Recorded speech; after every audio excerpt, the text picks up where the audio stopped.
কি হবে শেষ নবীজির উম্মত বলে দাবি করে যদি ওই নবীর চেয়ার কাদিয়ানীরা দখল করে? কি হবে শেষ নবীজির উম্মত বলে দাবি করে যদি ওই নবীর চেয়ার কাদিয়ানীরা দখল করে? নবীজির জন্য যদি রক্তের বহে নদী, নবীজির জন্য যদি রক্তের বহে নদী, তবুও হটব না এই দাবি থেকে। কি হবে বেঁচে থেকে অযথা বিদ্যা শিখে যদি না গড়তে পারি শোষণবিহীন সমাজটাকে? কি হবে কিতাবাদির তালিম দিয়ে মাদ্রাসাতে যদি ওই খোদার কোরআন নিষিদ্ধ হয় আদালতে? কাফনের কাপড় বাঁধায় ময়দানে আয় ছুটে আয়, কাফনের কাপড় বাঁধায় ময়দানে আয় ছুটে আয়, বিলিয়ে দে না তোদের জীবনটাকে। কি হবে বেঁচে থেকে অযথা বিদ্যা শিখে যদি না গড়তে পারি শোষণবিহীন সমাজটাকে? ঠিক কিনা? রাসূলের পরে কোনো নবী আসেনি? কেউ যদি দাবি করে মুসলমান না কাফের, এই ব্যাপারে কারো সন্দেহ আছে নাকি? আল্লাহ পাক রব্বুল আলামিন নিজে বলেন ওয়া খাতামান নবিয়্যিন, রাসূল করিম সাল্লাল্লাহু আলাইহি সাল্লাম বলেন আমি শেষ নবী। আমার পরে কোন নবী যদি আল্লাহ পাক পাঠাইতেন জানেন নাকি কে হইতো? হ্যাঁ জোরে বলেন কে হইতো? ওমর হইতো। আল্লাহ পাক রব্বুল আলামিন রাসূলকে এত দামি বানাইছেন যে কোরআনের কোন জায়গায় শুধুমাত্র মুহাম্মদ বলে উল্লেখ করেন নাই। অন্য আয়াতের ভিতরে বলেন মুহাম্মাদুর রাসূলুল্লাহ ওয়াল্লাযীনা মাআহু আশিদ্দাউ আলাল কুফফার।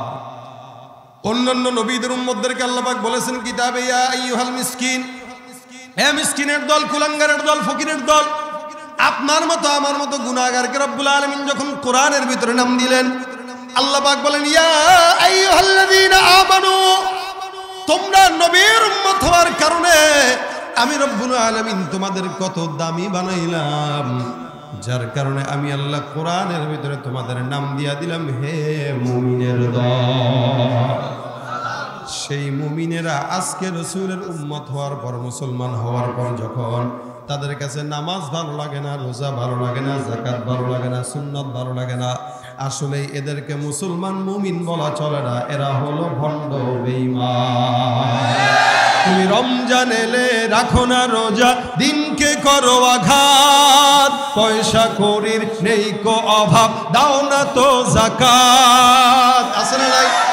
তুমি ইমানদারির বড়াই করো, নেই তোমার ইমান, ইমানদারির বড়াই করো, নেই তোমার ইমান। তুমি কেমন মুসলমান, তুমি কেমন মুসলমান, তুমি কেমন মুসলমান?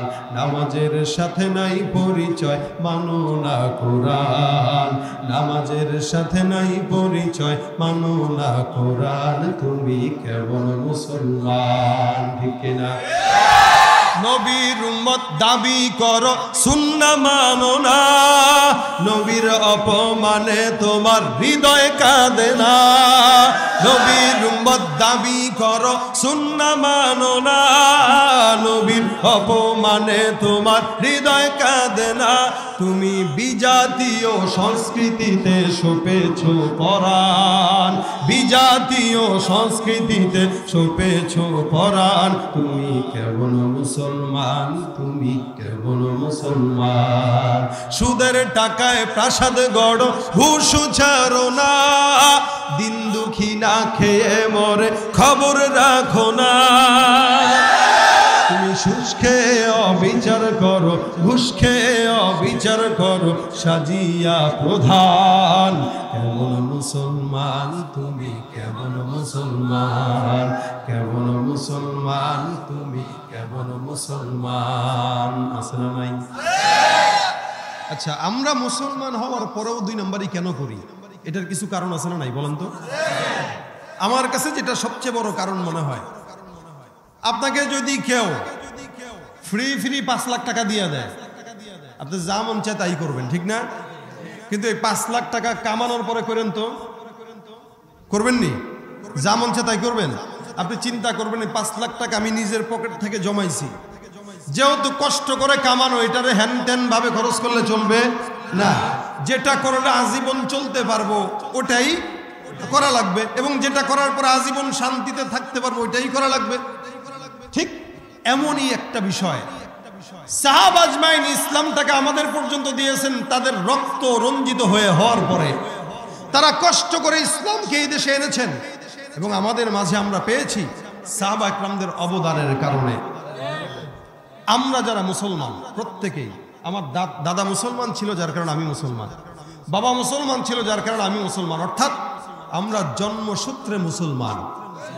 এই জন্মসূত্রে মুসলমান যেহেতু ফ্রি পেয়ে গেছি, যার কারণে ইসলামের গুরুত্ব আমাদের কাছে নাই। যদি জান দিয়ে, মাল দিয়ে, রক্ত দিয়ে শাহাদাত বরণ করে ইসলাম যদি আমাদের এই পর্যন্ত পাওয়া লাগতো, একটা বান্দাও ইসলামের বিপরীতে এক কদম পরিমাণে হাঁটতে পারতো না। যেহেতু ফ্রি পেয়ে গেছি, এই কারণে এটার দাম আমাদের কাছে নাই। এটা অন্যতম একটা কারণ, যার কারণে বলে আমি তো মুসলমান, আমি তো হজ করি প্রতি বছর। বেটা তুই হজ করস, তোর হজ তো আল্লাহর দরবারে এক বিন্দু পরিমাণে যায় না। কেন হজ করে মানুষ হাজি সাহেব ডাকবে এই কারণে, হজ করে মানুষ তারা হাজি বলবে এই কারণে। হজ করে আসার পরে দোকানে যায় সুন্দর করে একজনের অ্যাডভার্টাইজ করে, হাজি সাহেব চা খাবেন না? দোকানদার কয়, টাকায় আছে, কয় কি ব্যাপার জানোস তো বেটা, হাজি সাহেব চা দে তাড়াতাড়ি। হাজি সাহেব আবার কয় না হাজি সাহেব কি বলেন, আপনি খান। একটা অ্যাডভার্টাইজ করে। দান যদি করে 5 টাকা, এটার স্লোগান দেয় 100 টাকা। মাদ্রাসা দিছি না আমি, দিছি তো। কত দিছেন? দিছি না 5 লাখ টাকা দিছি।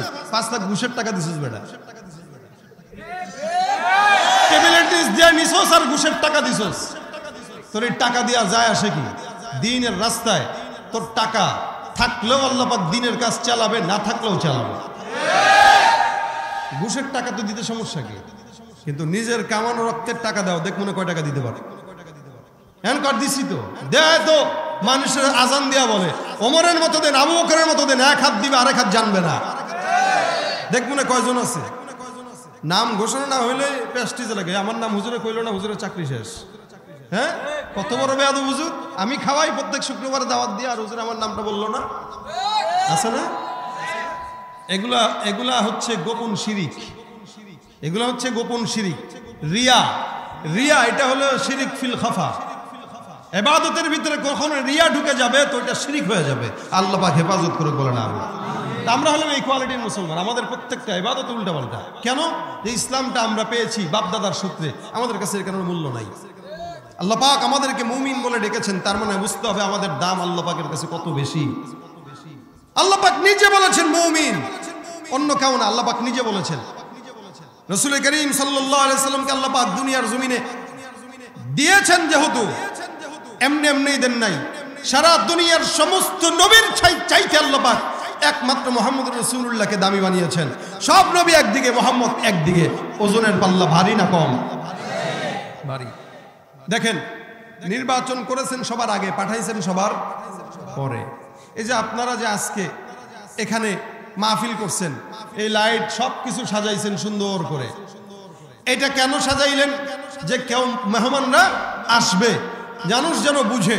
আল্লাহ পাক ঠিক তেমনই ভাবে নবীকে যে দুনিয়াতে পাঠাইলেন, পাঠানোর আগে দুনিয়াটাকে আল্লাহ পাক তার মতো করে সাজায় ফেলছেন। সুবহানাল্লাহ।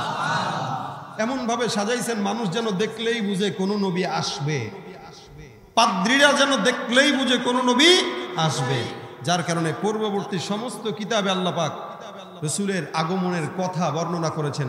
নাম কি হবে, বাবার নাম কি হবে, রাসূলের মায়ের নাম কি হবে, বংশ কি হবে, রাসূল কোথায় আসবেন, কোথায় হিজরত করে যাবেন, সবকিছু টোটালি আল্লাহ পাক আগের কিতাবগুলোতে লিখেছেন, বলেছেন, যেন নবী আসার পরে উম্মতদের চিনতে কোনো কষ্ট না হয়। সুবহানাল্লাহ।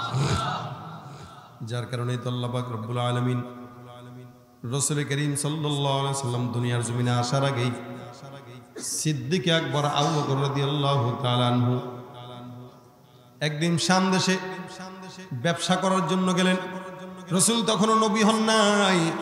আল্লাহর নবী আর আবু বকর সিদ্দিক 2 বছরের ছোট বড়, একজন আরেকজনের বাল্যকালের বন্ধু। আবু বকর সিদ্দিক বলেন, আমি শাম দেশে গেলাম ব্যবসার জন্য। ওখানে ব্যবসা করতে যাওয়ার পর রাত্রিবেলা ঘুমের ভিতরে স্বপ্ন দেখলাম। কি স্বপ্ন? বলে, আসমান থেকে পূর্ণিমার চাঁদ আমি আবু বকরের কোলে এসে হাজির হয়ে গেছে। আচ্ছা, স্বপ্নটা শুনলেই তো মনে হয় একটা দামি স্বপ্ন, ঠিক না? আবু বকরের কোলে আসমানের পূর্ণিমার চাঁদ, আর আমরা যারা স্বপ্ন দেখি আমাদের কোলে অন্য পূর্ণিমারা এসে বসে থাকে। শুধু তাই না, বর্তমানের অবস্থা যা, না গেলাম ওদিকে আর। বাদামালা দেখবেন সারাদিন বাদাম বিক্রি করার পরে যখন আসে ঘুমের ভিতরে হে বলে বাদাম বাদাম বাদাম। এরপরে বাসওয়ালা হেল্পার যে ঘুমের ভিতরে দেখবেন উস্তাদ বায়ে প্লাস্টিক ডাইনে নামান। আর ড্রাইভার যারা, এরা তো দেখবেন ঘুমের ভিতরে উল্টা পাল্টা পা দিয়া ব্রেক ধরে। আমার ড্রাইভার, আমি আপনাদেরকে যে কথা বলবো এগুলো আপনারা ইয়াকিন রাখতে পারেন, মিথ্যা বলে হাসাবো না। আমার ড্রাইভার একদিন 5-6 বছর আগের ঘটনা, প্রথম এরে নিয়ে গেছি এক মাহফিলে। তো আমাদের তো যে অবস্থা, যেমন দেখেন আজকে 2টায় রওনা দিছি, বলেন তো একটা মানুষ দুপুর 2টায় রওনা দিয়া যদি রাত 11:15 বাজে এখানে আসতে, আবার 1 ঘন্টা চিল্লাইতেছি, আবার যাব ঢাকায়, আবার কালকের প্রোগ্রাম, তা কখন ঘুমাবো, কখন কি করব, কখন মাদ্রাসা চালাবো? তা আমাদের তো ঘুমের অবস্থা এরকম হালত। আপনারা চিন্তা করেন হুজুর আসছে, হুজুরের সঙ্গে একটু মোসাফা করি, হুজুর একটু হাসবে, হুজুরের সঙ্গে একটা সেলফি তুলবো। আমরা আসলে ভাই ওই মন মানসিকতা থাকি না, মেজাজ থাকে খিটখিটা। কারণ না ঘুম ঠিক হয়, না খাবার দাবার ঠিক হয়, আবার এখানে চিল্লানি, এই যে মাইক আবার খারাপ, একটা কথা বলি নাই কেন? মন যখন বেশি খারাপ হয় তখন জবান দিয়ে কোনো কথা বের হয় না। কারণ এত দূর সফর করে আসার পরে এখানে আসার পরে মাইক নিয়ে চিল্লাবো না, ওয়াজ করবো। এরপরে যদি আপনারা আবার সামনে মোবাইল ধরেন তখন তো মন চাবে অন্য কোনো কিছু বলতে। আপনারা তো মহব্বতে আসতেছেন, কিন্তু আমার অবস্থা তো আপনারা বুঝেন নাই, আমি কি হালতে আসছি, আবার যাব। এই জন্য দেখেন, এই যে আসলাম কতটা কষ্ট। তো ড্রাইভার আমি দিছি যে যেহেতু সময় পাইছেন আপনি 1 ঘন্টা ঘুমান, এনে 1 ঘন্টা ঘুমাইছে। 1 ঘন্টা পর আমি এমনি মাথায় হাত দিছি, এই ওঠেন। আমি যে হাত দিছি আসতে, আমি কি ব্যাপার, আমি বুঝতে পারছি যে আসলে তার কি সমস্যাটা কোন জায়গায়। আমি এই আমরা রোডে নাই, রুমে। এবার লোক টোক লাল করে বলতেছে ইন্না লিল্লাহ, হুজুর এমনি ডাকে। আমি তো আস্তে হাত দিছি, আমি তো মনে করছি মনে হয় গাড়ি লাগাই দিলাম। চিন্তা করছেন, সে সারাদিন তো ওইটাই চিন্তা করে। আমাদের ড্রাইভারদের হালত এরকমই, ঘুমের ভিতরে মনে করো হুজুর মাহফিল ধরা লাগবে কয়টায় বয়ান। যার চিন্তা যেমন তার স্বপ্ন তেমন। সিদ্দিক আকবরের চিন্তা মন মানসিকতা অনুযায়ী তার স্বপ্নটাও এরকম, আসমানের পূর্ণিমার চাঁদ তার কোলে। এখন ঘুমের থেকে উঠে পেরেশানি হয়ে গেছে, কি করার। একজন ব্যাখ্যাবিদের কাছে দৌড়ায় চলে গেছে, যে ডাক দিয়ে বলে স্বপ্ন একটা দেখছি তো। বলে কি দেখছেন? আসমান থেকে পূর্ণিমার চাঁদ আমার কোলে হাজির হয়ে গেল, স্বপ্ন দেখলাম। আপনি দয়া করে মেহেরবানি করে এই স্বপ্নের ব্যাখ্যাটা আপনি আমারে বর্ণনা করেন। পাদ্রী ডাক দিয়া বলতেছে স্বপ্নের ব্যাখ্যা শুনতে চান, আগে নাম বলেন। বলে নাম হলাম আবু বকর। বলে আপনার বাড়ি কি মক্কায়? বলে হ্যাঁ। আপনি কেমনে বুঝলেন আমার বাড়ি মক্কায়? কয় তোমার মতো লোক ছাড়া এমন দামি স্বপ্ন দুনিয়াতে আর কেউ দেখতে পারে না। ব্যাখ্যাবিদরা জানতো স্বপ্ন কে দেখবে, কেমন হবে, কোন ব্যক্তি কোন ব্যক্তির মাধ্যমে এই স্বপ্নটা দেখা সম্ভব। পাদ্রী ডাক দেয়া বলতেছে তোমার দামি স্বপ্ন অনেক দামি, যেই স্বপ্নটা আমি ছাড়া, তুমি ছাড়া, আল্লাহ ছাড়া দুনিয়ার কোনো তৃতীয় বান্দাকে জানাবো না। আবু বকর সিদ্দিক বলে 100% বিশ্বাস রাখেন, এই স্বপ্নটা আমার ভিতরে আমানত থাকবে, অন্য কোনো দুনিয়ার মানুষ জানবে না। পাদ্রী ডাক দেয়া বলতেছে হে আবু বকর, ইন্নাহু সায়ুবাতু ফীকুম নবী আখিরিজ জামান তাকুনু ওয়াজিরান ফি হায়াতিহি ওয়া খলিফাতান বা'দা মামাতিহি। অচিরেই তোমার স্বপ্নের ব্যাখ্যা হইল শেষ জামানার পয়গম্বর মুহাম্মদুর রাসূলুল্লাহ সাল্লাল্লাহু আলাইহি সাল্লামের নবুয়তি প্রকাশ পাবে। দুনিয়ার জিন্দেগিতে ওই নবী বেঁচে থাকা অবস্থায় তুমি তার সাহাবী হইবা, আর ওই নবীর ইন্তেকালের পরে ইসলামের সর্বপ্রথম খলিফা তুমি আবু বকর হবা। স্বপ্নটা দামি না কম দামি? আবু বকর সিদ্দিক বলেন কি বলেন, এমন দামি স্বপ্ন আমার মতো নালায়েক বান্দা দেখবে?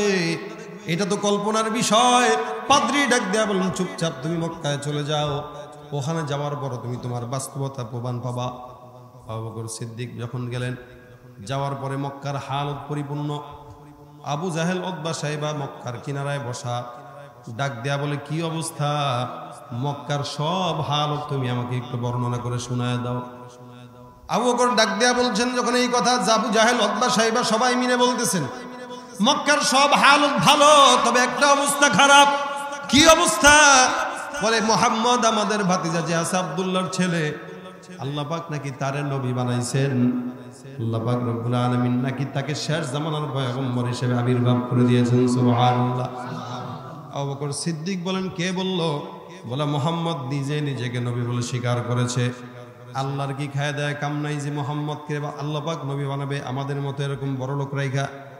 এই পাগল মনে করছে টাকা দিয়া সবকিছু কিনা যায়। মনে রাখবেন, টাকা দিয়া নমিনেশন পাওয়া যায়, টাকা দিয়া বাড়ি গাড়ি করা যায়, মাগার টাকা দিয়া নবুয়তি পাওয়া যায় না।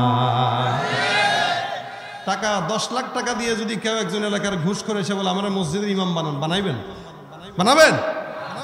কারণ ওর পিছনে ইমাম বানায় লাভ, কেউ পিছনে নামাজ দিতে হবে না।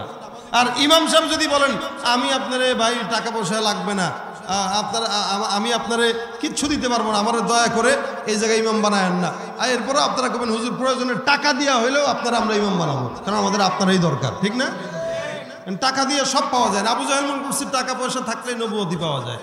আল্লাহ পাক তো টাকা দিয়ে নবী বানায় না, আল্লাহ পাক তার হাবিব মুহাম্মদ রাসূলুল্লাহকে নবী বানাইছেন। এখন আবু বকর সিদ্দিক বলে, এটা কি সে নিজের মুখে বলছে? বলে, হ্যাঁ। তাহলে তো তার সঙ্গে বোঝাপড়া আছে। খবরদার পাশেও যাও না, কারণ মাথায় কিছু কিছু সমস্যা হয়তো আছে। কেমনে কেমনে জানি কথা বলে, মানুষ পাগল হয়ে যায়। এই জন্য তারা হাজী সাহেবরা যখন হজে আসতো, প্রতিমধ্যে লোক সেট করে রাখতো যে মোহাম্মদরে যেন একজন মানুষও মোহাম্মদের সঙ্গে মিশতে না পারে, যেন যেতে না পারে। কেন? তার কথায় ফি সাউতিহি সিহর, তার জবানের ভিতরেই ছিল জাদু। সুবহানাল্লাহ। তার জবানে জাদু ছিল। কেউ যদি কথা শুনতো, সে নগদে মুসলমান হয়ে যায়। এটা নবুয়তের মেজাজ, এটা নবুয়তের মুজিজা। সুবহানাল্লাহ। যাও না আবু বকর, গেলেই অ্যাক্সিডেন্ট। বলে, না আমার একটু বোঝাপড়া আছে, কথা আছে, বন্ধু মানুষ না, একটু যাই। আবু বকর সিদ্দিক আসছে, আয়েশা ডাক দিয়ে বলতেছে, মুহাম্মদ শুনলাম তুমি নাকি নবী হইছো। বলে, হ্যাঁ। কুলু লা ইলাহা ইল্লাল্লাহ তুফলিহু। রাসূলের কথা একটাই ছিল, ইয়া আইয়ুহান নাস কুলু লা ইলাহা ইল্লাল্লাহ তুফলিহুন। হে লোক সকলরা একটাই কালিমা পাঠ করো, লা ইলাহা ইল্লাল্লাহ মুহাম্মাদুর রাসূলুল্লাহ সাল্লাল্লাহু আলাইহি ওয়াসাল্লাম। এই কালেমা যদি কোনো ব্যক্তি পাঠ করে, আমি নবীর সঙ্গে জান্নাতি হয়ে যাবে। সুবহানাল্লাহ। আবু বকর সিদ্দিক বলে, তুমি যে নবী, এটার দলিল দাও। কি দলিল চাও? তুমি দলিল একটা দিলেই হবে, কারণ আমার আবু বকর কাছে নবুয়তের দলিল একটা আছে না? আছে একটা। তুমি যে নবী, এটার দলিল দাও, আমি মিলাবো। আমার কাছে যে এই প্রমাণ আছে, এটা যদি মিলে তাহলে 100% তোমার বিশ্বাস করবো। আল্লাহ নবী ডাক দিয়া বলেন, আদ-দালিলু আলা মা আদ-দাঈ রুইয়াকাল্লাতী রাআইতাহা বিশ-শাম। হে আবু বকর, আমার নবুয়তের সর্বপ্রথম দলিল, তুমি শাম দেশে গেলা ব্যবসা করার জন্য, সেখানে গেলা, গভীর রাতে স্বপ্ন দেখলা আসমান থেকে পূর্ণিমার চাঁদ তোমার কোলে হাজির হয়ে গেছে। আমার নবুয়তের সর্বপ্রথম দলিল হইল তোমার শাম দেশে ঘুমে দেখার স্বপ্নের ব্যাখ্যা। রাসূল কি এই ব্যাখ্যা কি জানতেন নাকি? আবু বকর সিদ্দিক বলেন, আল্লাহর কসম, আমি আমার বিবিকেও বলি নাই, বাচ্চাকেও বলি নাই, কাউকেও বলি নাই। এই স্বপ্নের ব্যাখ্যা আমি ছাড়া, মাওলা ছাড়া আর কেউ দ্বিতীয় পক্ষ জানে না। যেই পয়গম্বর মক্কার জমিনে থাইকা ওই শাম দেশের ব্যাখ্যা বলতে পারে, ওই নবীর ব্যাপারে কোনো সন্দেহ নাই। নিঃসন্দেহে তুমি শেষ জামানার পয়গম্বর। আমি তোমার হাতে হাত রেখে বায়াত করে তুমি আমাকে বরায় দাও, লা ইলাহা ইল্লাল্লাহ মুহাম্মাদুর রাসূলুল্লাহ। আল্লাহর নবীর সাহাবী আবু বকর মুসলমান হয়ে গেলেন। নবী বলেন, এই কারণেই তোমার নাম আমি দিলাম সিদ্দিক। সুবহানাল্লাহ। লকব সিদ্দিক বন যায়, সদাকত হো তো ऐसी हो, मज़ारो गार की साथी, रफाकत हो तो ऐसी हो। আল্লাহু আকবার। সুবহানাল্লাহ। আবু বকর সিদ্দিক মুসলমান হইলেন। পাদ্রী এটা জানলো কেমনে? পাদ্রী আবু বকর সিদ্দিকের ব্যাখ্যা কেমনে জানলো? পাদ্রীও আগের কিতাবগুলোতে পড়ছে, আর জানতে পারছে আবু বকর নামে একজন পয়গম্বরের সাহাবী হবে, যে হবে ইসলামের সর্বপ্রথম খলিফা। আল্লাহ পাক রব্বুল আলামিন এমন করে প্রত্যেকটা পয়গম্বরের হালত আগের জামানার মানুষদেরকে জানায় দিলেন, যাতে তারা দুনিয়ার জমিনে আসার পর আল্লাহর নবী কেমন হবে, নাম কি হবে, সবকিছু কি হবে, সবকিছু বর্ণনা করেছেন রাসূল করিম সাল্লাল্লাহু আলাইহি ওয়াসাল্লাম। এই কারণে সবার জন্য রহমত। একজন ইহুদি যদি পয়গম্বরকে অনুসরণ করে, আল্লাহ পাক রব্বুল আলামিনের এই বান্দা অনুসরণ করার কারণে রাসূলের সঙ্গে জান্নাতি হয়ে যাবে। ইমানদার, বেঈমান, খ্রিস্টান, নাসারা, ইহুদি যা বলেন না কেন, একটা গাছ, একটা পাস, একটা মেঘ, একটা জমিন, একটা আসমান, সমস্ত কিছুর জন্য পয়গম্বর রহমত। সুবহানাল্লাহ। ভাইরা আমার, এই কারণে আল্লাহ পাক রব্বুল আলামিন বলেন, হে রাসূল আমি তোমাকে রহমত বানাইলাম।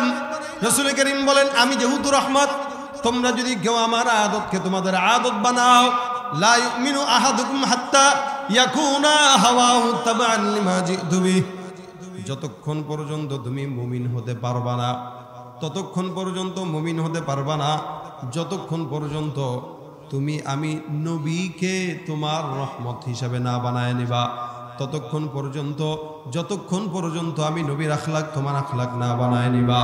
অর্থাৎ আমি কেমনে হাঁটলাম তুমিও সেমনে হাঁটো, আমি কেমনে খাইলাম তুমিও সেমনে খাও, আমি কেমনে ঘুমাইলাম তুমিও সেমনে ঘুমাও। অর্থাৎ আপনি নবীর উম্মত দাবি করবেন, মুখে দাড়ি নাই, নবীর উম্মত দাড়ি করবেন, মাথায় পাগড়ি নাই, নবীর উম্মত দাবি করবেন, সুন্নাত নাই। এটা দাবির নাম নয়, এটা হলো কামের নাম। যারা দাবি করে কিন্তু মানে না, এরা হলো মুসলমান নামের ভণ্ড। নবীকে মানতে তৈয়ার আছি তো ইনশাআল্লাহ? সুন্নাত যদি মানতে রাজি হন, তাহলে সুন্নাত রাসূল বলেন, মান আহাব্বা সুন্নতি ফাকাদ আহাব্বানি ওয়া মান আহাব্বানি কানা মাই ফিল জান্নাহ। কেউ আমার সুন্নতকে মহব্বত করলো, সে আমি নবীরে মহব্বত করলো, আর কেউ আমি নবীরে মহব্বত করলো, সে বিনা হিসাবে আমি নবীর সঙ্গে জান্নাতে গেল। মানতে রাজি আছেন তো ইনশাআল্লাহ? এ মুসলমান, এই নবীর আখলাক যেখানে যায় ওই জায়গাটা দামি হয়, নবী যেখানে যায় সেই জায়গাটা দামি হয়ে যায়। মদিনার কোনো দাম ছিল না, নবীর কারণে দামি হয়ে গেছে। ইয়াসরিব ছিল না, ওই জায়গাটা কে চিনত? সারা বিশ্বের কোটি কোটি কোটি কোটি মুসলমান আজকে রাসূলের রওজা মুবারকে যায় একটা মাত্র কারণ, কারণ আপনার আমার দয়ার নবী সেই জায়গায় শাহিদ আছে। যার কারণে একজন মুসলমানের সারা জিন্দেগির সবচাইতে বড় স্বপ্ন থাকে রাসূলের রওজা জিয়ারত করা, ঠিক কিনা? মনে বড় আশা ছিল যাব মদিনায়, সালাম আমি করব গিয়ে, সালাম আমি করব গিয়ে নবীর রওজায়।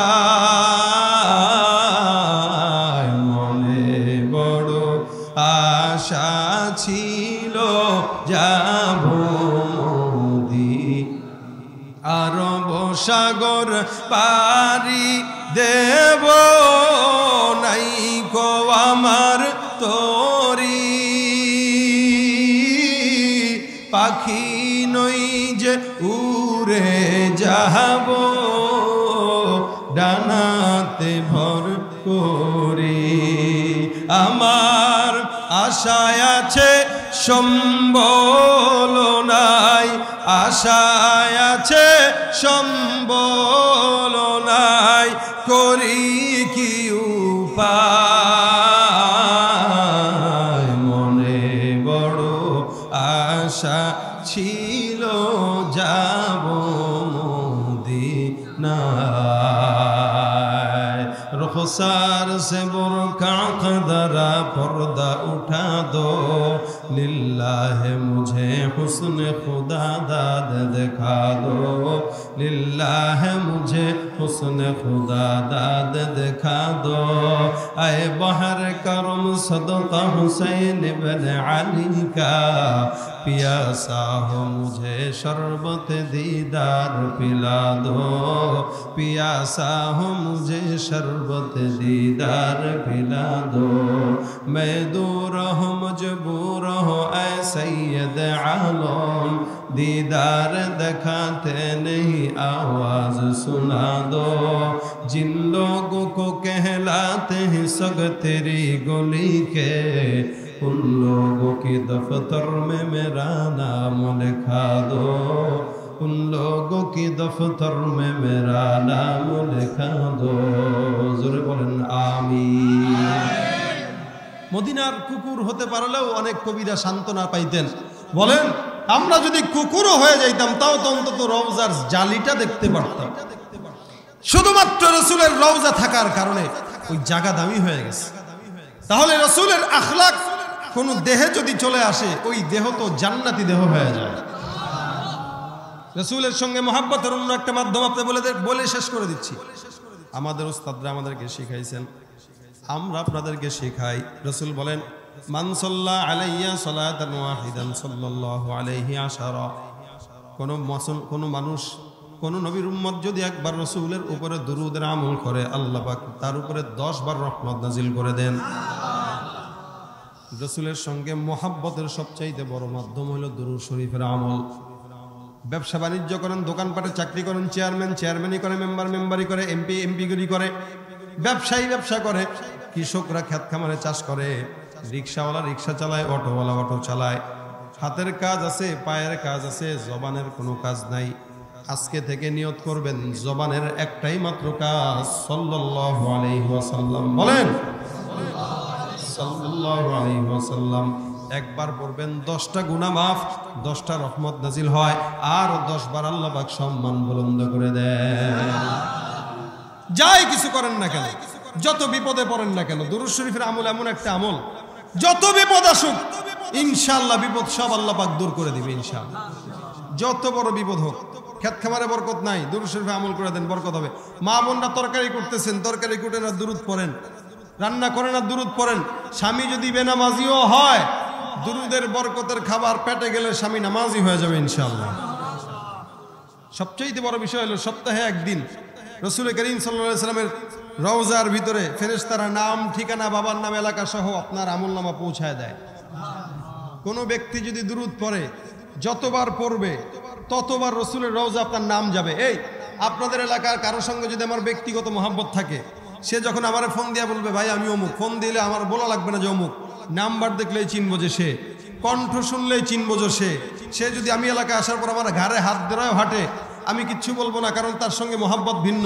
আর চিনি না ফিরি না, আরেক জায়গা থেকে হুট করে এসে যদি ঘাড়ে হাত দেয়, দিমু চটকানা একটা বেটা বেয়াদব ছাড়, ঠিক না? কিন্তু কে আমি আপনার তো মহব্বত করতে, মহব্বত করলে আমি তো তোর মহব্বত করি না। আমি শুধু রাসূলকে মহব্বত করলে হবে না, রাসূলও তো আমার মহব্বত করা লাগবে, ঠিক না? আমি মহব্বত করি কিন্তু আমার মুখে দাড়ি নাই, আমার সুন্নত নাই, আমার নামাজ নাই, আমার জিকির নাই। আপনি খালি মহব্বত করলেই তো হবে না। রাসূল বলবেন তুই মহব্বত করছিস কিন্তু আমি তো তোর মহব্বত করি না, কারণ তোর চেহারায় আমি রাসূলের সুন্নত নাই, যার কারণে আমি তোর মহব্বত করি না। আর যদি মহব্বত করি তাহলে প্রমাণ কি?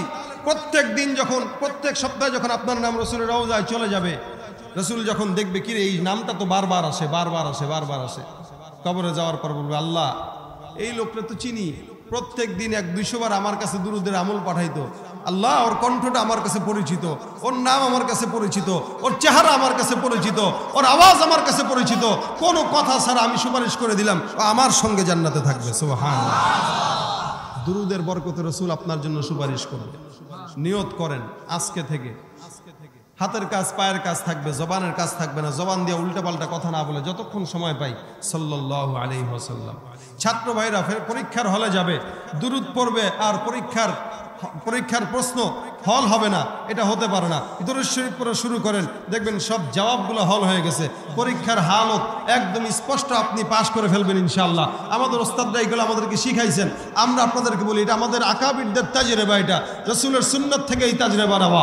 একজন মানুষ যদি আজকে এখানে দুরূদওয়ালা হয়ে যায়, এই মাহফিলটা আসা বসা কষ্ট করা সব সার্থক। একজন যদি হয়, 8-9 ঘন্টা সফর করে আপনাদের কাছে আইসা এই কথাগুলো ফাও বলতেছি না, আবার 5-6 ঘন্টা সফর করে তারপরে ঢাকায় যাব, আমার এই সমস্ত কষ্ট তখনই পূর্ণ হবে যখন একজন মানুষ আমার যাওয়ার পরে দুরূদের আমল পড়বেন, আমি গাড়িতে বসে বসে আপনাদের আমলের সওয়াবের ভাগিদার হব ইনশাআল্লাহ। রাজি আছেন না সবাই? কারা কারা তুলবেন হাত তুলেন ইনশাআল্লাহ। আল্লাহ আমাদেরকে আমল করার তৌফিক দান করে বলেন। আমাদের এই মাদ্রাসার মাহফিল এই মাওলানা ঢাকায় চলে গেছে। আমি আপনাদেরকে আর কাহিনী শুনাইতেছি না এই মাহফিলের। বাকি মিনিমাম 15 থেকে 20 বার আমি এই মাহফিলটা ক্যান্সেল বলতে আমি রাখিই নাই। আমি খালি বলেছি রাখবো না, যাবো না, অত দূরে যাবো না, ভাই মাফ চাই, দোয়া চাই, যাবো না। কেমনে জানো তকদির আমার এখানে ছিল, এটা হলো সবচেয়ে বড় বিষয়। কিভাবে আমি প্রোগ্রাম আরেক জায়গায় রেখে দিছি, ওইটার থেকে ওইটারে আগপিস করে তারপরে আমি অবাক, এই লোক গেছে, আমি কিভাবে, আপনাদেরকে তো মাহফিল দেই নাই, মাহফিল তো ডেট রাখা, আমি ডেটটা তো আমি অমুক জনকে দিছি, অমুক জন নাকি এখানে দিছে। আই হায়, আল্লাহ পাক আমাকে আনবে।